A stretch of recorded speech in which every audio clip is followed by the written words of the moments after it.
On a appris qu'il y a une équipe qui est venue prendre, si vous voulez, les rênes, une équipe ou quelqu'un qui se faisait passer pour le frère du président colonel Mamadi Doumbouya et qui serait venu avec des militaires pour prendre le contrôle et qui a donc présenté une autre liste qui était différente de celle qui était déjà en cours d'exécution. On apprend aussi qu'il y a des pèlerins qui sont en ce moment à Médine. On leur a dit qu'on ne retrouve pas pour l'instant leurs documents de voyage. Comment vous... C'est quoi la vérité réellement? Voilà, heureusement que vous dites on apprend. Maintenant, si vous voulez, je vous donne ce qui est vrai. Docteur Edouard Sagno, vous êtes dans la banalisation de tout ce qu'on vous demande là. Allez-y, de toutes les façons. Voilà, c'est ce que je vous dis. Non, mais si vous devez continuer à tout banaliser, c'est... Allez-y. Oh non, loin de là, au contraire. Au contraire, banaliser, on n'ose même pas banaliser, puisque c'est l'image de notre pays. Mais je suis simplement en train de vous dire là ce qui est réel. Allez-y donc. Certaines dénoncent beaucoup de dysfonctionnements. On va commencer par ces informations relatives à des faux visas qu'on aurait constatés sur quelques pèlerins. Qu'en est-il en réalité et comment en est-on arrivé là? Voilà, il nous a été rapporté 2 cas de faux visas et nous pouvons vous le confirmer à date. D'autres médias rapportaient d'autres chiffres, mais à date, j'ai pu vous préciser qu'il ne s'agit pas d'un autre chiffre. Il n'y a que 2 cas de faux visas. Mais même si ce n'était un seul cas de faux visa, cela nous peine à plus d'un titre. Ce que j'ai pu vous dire, c'est que c'est 2 de nos compatriotes qui ont été donc appréhendés du côté de l'Arabie Saoudite avec ces 2 faux visas. Nous avons vérifié dans notre système informatique ici à Conakry, au centre islamique de Donka.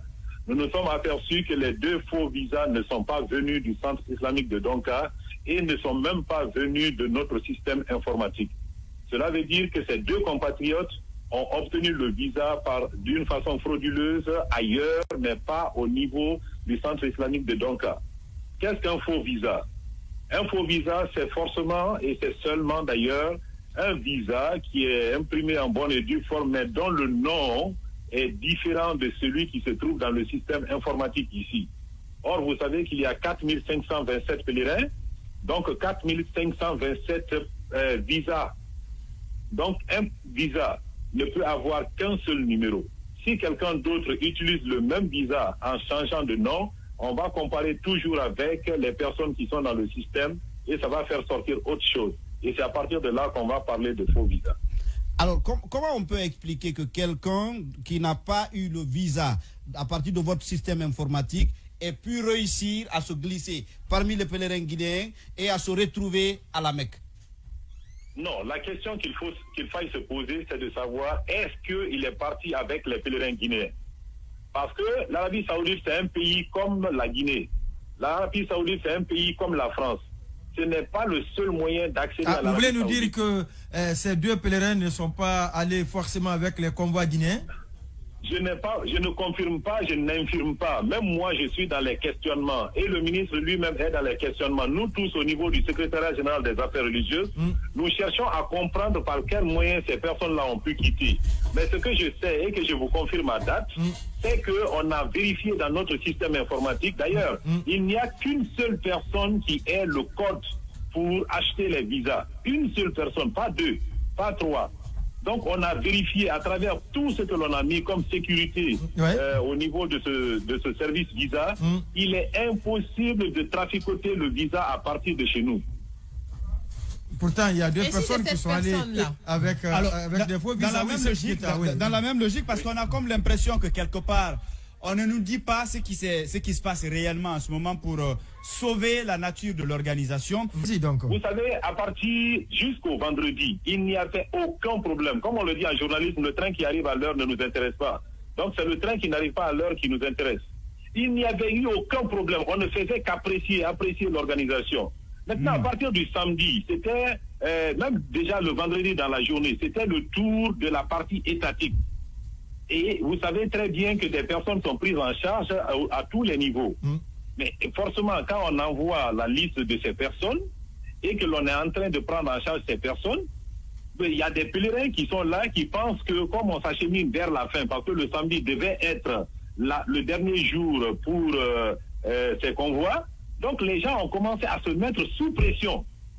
C'est ça la vérité que vous devez comprendre. Donc en clair, on n'a pas procédé à de la substitution de pèlerins. C'est ça? Non, mais quelle substitution? Cela a été évoqué, monsieur Edouard Sagno. Et le samedi, oui, c'est la partie étatique qui devait partir. Même ceux qui relèvent du secrétariat général des affaires religieuses sont dans ce cadre-là, c'est-à-dire l'encadrement et, si vous voulez, tous ceux qui relèvent de l'État devaient partir le vendredi et le samedi.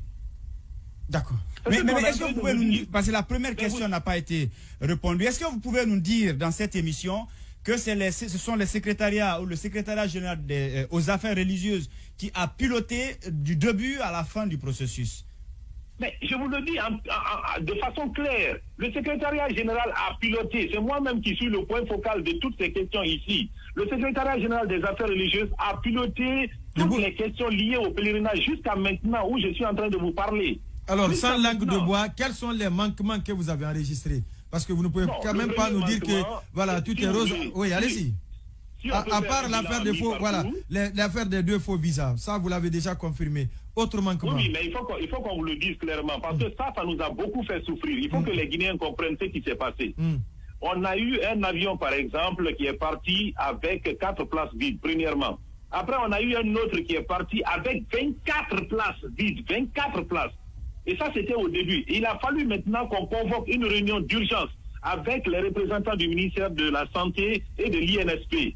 Et c'est là où, à travers cette réunion, on est tombé d'accord qu'il fallait, c'est moi-même qui ai présidé la réunion, et c'est là où on a dit qu'il fallait faire tester tous ceux qui étaient candidats au pèlerinage. Et ça, on a fait passer un communiqué à la RTG disant que le mardi 21 juin et le mercredi 22 juin, tous ces candidats devaient être testés.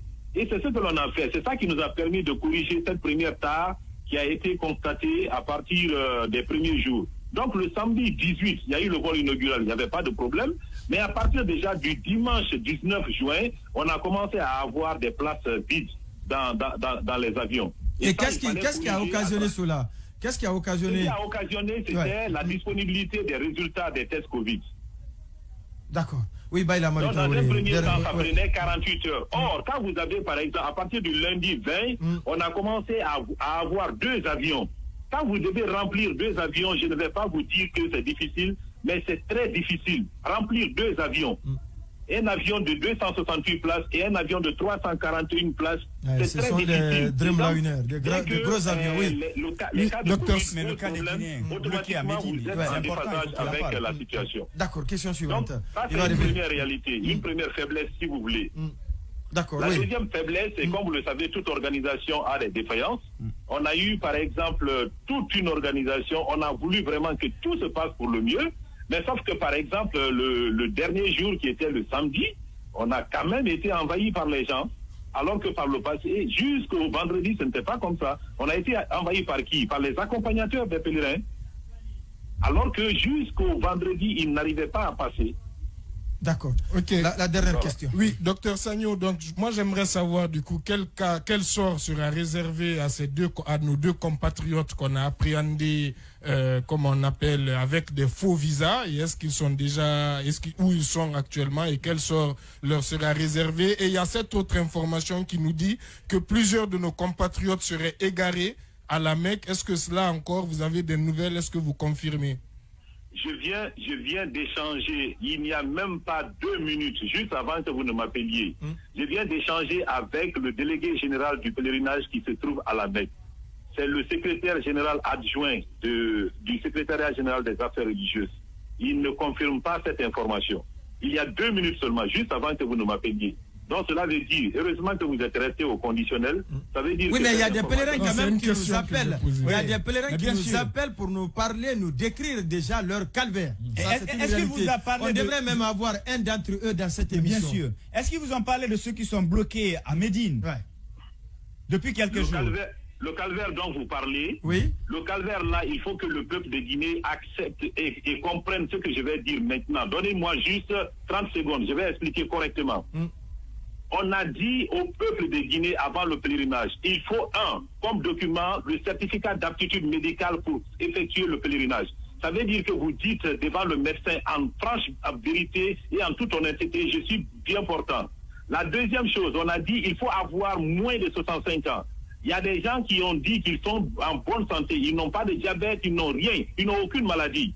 Ils sont partis là-bas. Et il y a d'autres qui ont dit j'ai moins de 65 ans. Pourtant, certains ont modifié leur âge et ils ont fait des passeports. Ils sont arrivés là-bas. Et maintenant, il y a des problèmes de santé qui surgissent. Et on parle par exemple d'alimentation. L'Arabie Saoudite nous a fait parvenir une liste de 150 restaurateurs en disant que cette année, avec la reprise, vu qu'il y a eu la Covid-19 en 2020 et en 2021, avec la reprise, je n'accepterai pas de la nourriture qui vient de l'étranger. Ce ne sera que de la nourriture que l'on mange ici en Arabie Saoudite. Il n'y a pas de maraboulaye en Arabie Saoudite cette année. Il n'y a pas de feuilles de manioc que moi j'aime manger aujourd'hui en Arabie Saoudite. Il n'y a pas. Et à cause de cela, les pèlerins, il y a certains, ce n'est même pas tout le monde, il y a certains qui continuent de pleurnicher pour dire « Ah non, on ne mange pas bien ». Mais toutes ces réalités-là, c'est pour une pénitence. Il y a quelques souffrances là-dedans. Nous-mêmes ici au secrétariat général des affaires religieuses, depuis le 27 mai, on ne dort pas. Ce n'est que hier que j'ai pu rentrer après le dernier vol chez moi à la maison. On dort ici dans le bureau, ici au secrétariat général des affaires religieuses. Sagno, ce que je suis en train de dire, et je conclue en vous disant qu'on sait pertinemment que l'organisation n'est pas parfaite, ni du côté de la Guinée, ni du côté de l'Arabie Saoudite. On sait qu'il y a des plaintes, mais il faut aussi que les gens connaissent la vérité. La vérité. Il ne faut pas qu'on invente quoi que ce soit. Même ce matin, j'ai échangé avec qui? Avec un de mes homologues qui est là-bas actuellement, qui effectue le pèlerinage. J'ai échangé avec lui. Ils sont en train de quitter, par exemple, Médine pour aller à la Mecque. On a mis à leur disposition des bus. Il y a certains qui ont appelé dès le début pour dire « Ah non, on nous a laissé pour compte ». Mais quand j'ai appelé cet homologue-là, il m'a dit « Non, on est en train d'embarquer ceux qui appellent maintenant. qu'ils sont laissés pour compte ne peuvent pas aussi inventer ou mentir, monsieur Edouard Sagno. Certainement, votre homologue qui est là-bas est en train de tout peindre convenablement alors que la réalité, elle est tout autre. Parce que ce dont nous vous parlons, ce sont des pèlerins, des témoignages des pèlerins qui sont, d'ailleurs dont l'âge n'est même pas très avancé. Donc on peut pas justement dire que, sur l'âge, docteur Sagno, vous venez d'affirmer, en n'utilisant pas le conditionnel, que certains de nos compatriotes ont baissé leur âge. Comment avez-vous eu cette information et quand l'avez-vous eu? Est-ce que c'est après coup ou c'est avant, au fait? Ça, c'est moi, mon explication. Ça, c'est mon explication. Je me dis, tout le monde le sait comment ça fonctionne. Il y a certains qui, quand vous les voyez, vous savez pertinemment qu'il suffit simplement de n'avoir pas pris le passeport avant. Ça, il n'y a pas de problème. Vous savez très bien qu'il y a certains qui arrivent à modifier leur âge. C'est sur cette base-là que je le dis. Il y a certains qui modifient leur âge avant d'aller confectionner un passeport. Vous le savez très bien. Vous savez comment ça vous vous fondez sur ça pour voilà, c'est léger quand même. Hein. Je le dis parce que c'est une réalité et vous le savez vous-même. Docteur Edouard Sagno. Il faut que chacun change. D'accord. Mais sauf qu'au secrétariat général des affaires religieuses, on n'a pas